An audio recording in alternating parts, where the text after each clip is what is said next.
माझे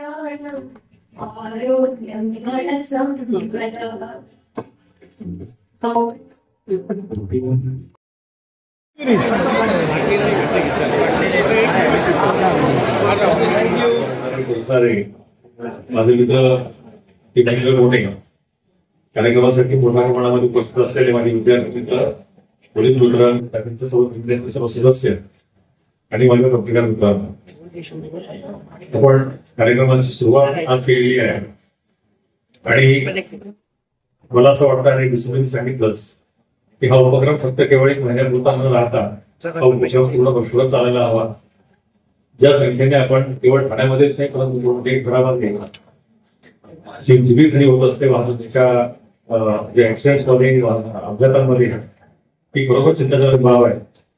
आपण 2050 पर्यंत एक जागतिक महासत्ता होण्याचा प्रयत्न करणार आहोत, प्रयत्न करत आहोत. त्या दिशेने आपली वाटचाल चाललेली आहे.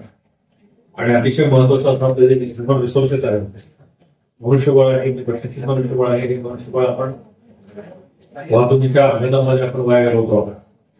आणि ही फक्त आपल्या आयुक्ताला पूर्ण आपल्या देशासाठी चिंतेची बाब आहे. आणि म्हणून वाहतुकीच्या नियमांचं पालन करणं ही केवळ आपली वैयक्तिक जबाबदारी नाही, ती आपल्या सर्वांची एक सामूहिक जबाबदारी देखील आहे. कुठल्याही आपण अपघात सुद्धा स्वरूप पाहिलं त्यामध्ये 3 घटक असतात. एक वाहन असतं, दुसरा चालक असतो आणि तिसरा रस्ता असतो. रस्त्याबाबत आपण ते करू शकत नाही. वाहनाबाबत वाहन चेक करणं आणि वाहन चेक करून त्यानंतर रस्त्यावर आणणं हे आपण नक्कीच करू शकतो. आणि त्यानंतर सर्वात महत्वाचं म्हणजे वाहतुकीचे नियम जर आपण पाळले तर त्यानंतर केवळ आपला स्वतःच नाही रस्त्यावर चालताना दिसत नाही, समोर जसं डिटेल प्रमाणावर वापरू शकतो, थोडा आपण काढू शकतो. हे टाळण्यासाठी आपण जर आपल्याकडे पाहिलं तर मला वाटतं वाहतूक शाखेने मध्यंतरी जे हॉटस्पॉट्स आहेत की ज्या ठिकाणी वाहतुकीच्या जे अपघात जास्त होतात, ज्या ठिकाणी जीवित झाली होती अशा ठिकाणचा अभ्यास केला होता. त्या ठिकाणी काही विशेष उपाययोजना करत नाही आणि त्यानंतर हानी होण्याचं टाळलं. मी वेळोवेळी माझ्या भाषणातला असेल आणि सगळ्यांना आवाहनही करतो की आपला साईड मिरर पेक्षा आपलं डोकं महत्वाचं आहे. पण तरीही त्या गोष्टीकडे जे संध्याकाळी किंवा दुपारी जातात, बाईकच्या हायवेला चालतात, ते त्याकडे दुर्लक्ष करतात आणि त्यांचा हेल्मेट जो आहे तो त्या साईड मिररवर ठेवतात. आणि पुढचं ब्लाइंड स्पॉट मध्ये जर हेवी व्हेकलच्या ब्लाइंड स्पॉट मध्ये आपण वाहन चालवतो तर आपण निश्चित आपल्या मृत्यूला आव्हान देत आहे किंवा त्याला निमंत्रण देत आहे. आपण सर्व पालकांना आणि त्यांना शाळेत आणि इतर ठिकाणी प्रत्येक ठिकाणी हा एज्युकेशनचा भाग आहे, त्याच्यात आपण एन्फोर्समेंट पण करत आहोत. विदाऊट लायसन्स जर आपण बघितले तर मागच्या वर्षी जवळपास 19,312 केसेस आपण लास्ट इयर केल्या होत्या विदाऊट लायसन्सच्या.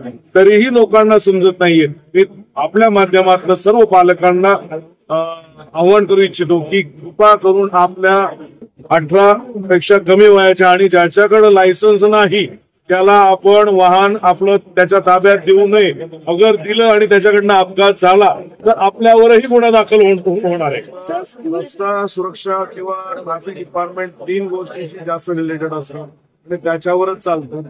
पहिले जसं चार्ज घेतला त्यावेळेस रेग्युलेशनचा विषय होता, ट्रॅफिक रेग्युलेटवर आम्ही हे केलं. त्याच्यानंतर त्याच्यानंतर एज्युकेशनचा आहे, आता एज्युकेशनचाही आपण चालू केलाय आणि एन्फोर्समेंटचा ही आपला कंटिन्यू चालू असतो.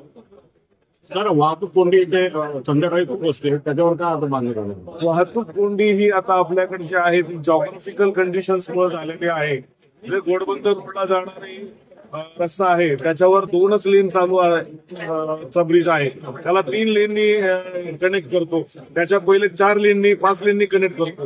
तर हे जे बॉटलनेक होते त्याच्यामुळे आपल्याला इव्हनिंग आवर्स मध्ये वाहतूक कोंडीचा सामना करायला लागतो. थोड्याफार प्रमाणात लेन कटिंग, ब्रिज चढणीला, प्रत्येक ब्रिज चढणीला 3 हात नाका असेल, नितीन कंपनी ब्रिज असेल किंवा बाजीवाडा ब्रिज असेल, त्या चढणीला जर आपण लेन कटिंग केली नाही तर आपण वाहतूक कोंडीतनं बऱ्यापैकी आपलं 10 पर्यंत जवळपास थांबून ठेवतो. 10च्या नंतर त्यांना आपण एंट्री घेतो.